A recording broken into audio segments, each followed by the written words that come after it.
अस्सलाम वालेकुम, welcome to my new vlog. यार सबसे पहले तो आप सब लोगों का रमज़ान मुबारक।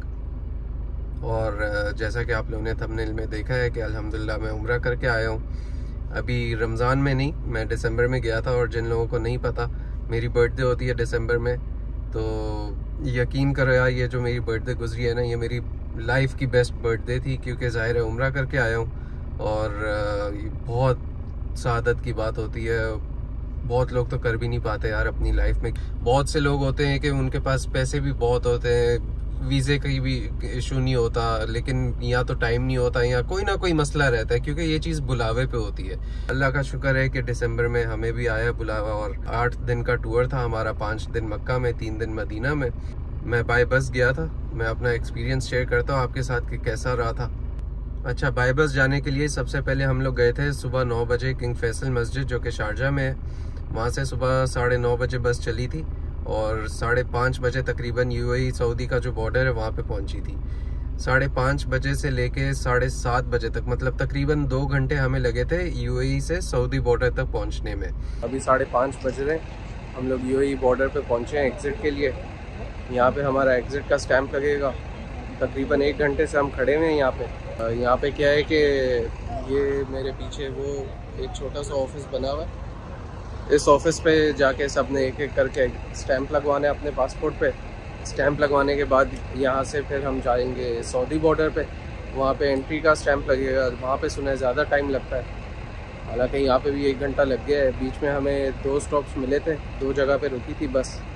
और अभी फिर हम यहाँ पे पहुँचे। आगे देखते हैं क्या होता है, मेरा भी फर्स्ट टाइम है। आगे क्या प्रोसीजर्स है, देखते हैं क्या क्या होता है, मैं बताता हूँ फिर साथ साथ। ये जो मैं 9:30 से 5:30 तक का सफ़र बता रहा हूँ, ये नॉन स्टॉप नहीं था। मतलब ये वाला सफ़र ऐसा था कि हमें इतना महसूस नहीं हुआ, इतना पता नहीं चला। ये इंग्लिश वाला सफ़र नहीं किया था इसमें हमने, क्योंकि बीच में 1-2 स्टॉप्स भी लिए थे और अबू धाबी में भी कुछ लोगों को उठाया था, तो वो कंटिन्यूस ड्राइव नहीं थी। लेकिन 5:30 बजे जब हम बॉर्डर पे पहुंचे ना यूएई के, तो 5:30 बजे से 7:30 बजे तक हम लोग सऊदी बॉर्डर तक पहुंच चुके थे। सऊदी बॉर्डर पे तकरीबन 20 से 30 बसेस खड़ी हुई थी वेटिंग पे। और एक बस पे एक बस पे 30 मिनट का टाइम लग रहा था, और कभी कभार उससे भी ज्यादा। शाम के 7:30 बजे से लेके सुबह के 5-5:30 बजे तक हम लोग सऊदी के बॉर्डर पे वेट कर रहे थे। और ऐसा नहीं है कि हम किसी वेटिंग एरिया में बैठे हुए थे, वहाँ पे बस में ही बैठना पड़ता है, क्योंकि वहाँ पे कोई वेटिंग एरिया बनाया हुआ नहीं है, या पता नहीं बनाना नहीं है, जो भी है। और हाँ, वहाँ पे इतनी लंबी बाथरूम की लाइन मैंने ज़िंदगी में पहली बार देखी थी, कि बाथरूम की भी कभी इतनी लंबी लाइन हो सकती है। वो भी बहुत एक इनकन्वीनियंस था। लेकिन ये सब कुछ बहुत छोटा लगता है, जाहिर है जब आप अल्लाह के घर जा रहे होते हो तो ये सारी चीज़ें इतनी आपको मैटर नहीं करती। हाँ, बस ये है कि अगर आप फैमिली के साथ हो, छोटा बच्चा हो, तो बस में इतनी देर तक बैठना बहुत मुश्किल हो जाता है। खैर 5:30 बजे हम वहाँ से निकले, फिर 5:30 बजे के बाद भी हमें तकरीबन 10-12 घंटे लगे थे। वहाँ जब हम लोग पहुँचे थे तो वहाँ पे हम लोग पहले अपने होटल गए थे, किस्वा होटल। वहाँ पे हमने सामान रखना था। हमारा जो टूर ऑपरेटर था, उन्होंने बोला था कि पहले यहाँ पे सामान रख के और फिर उसके बाद सब एक साथ निकलेंगे।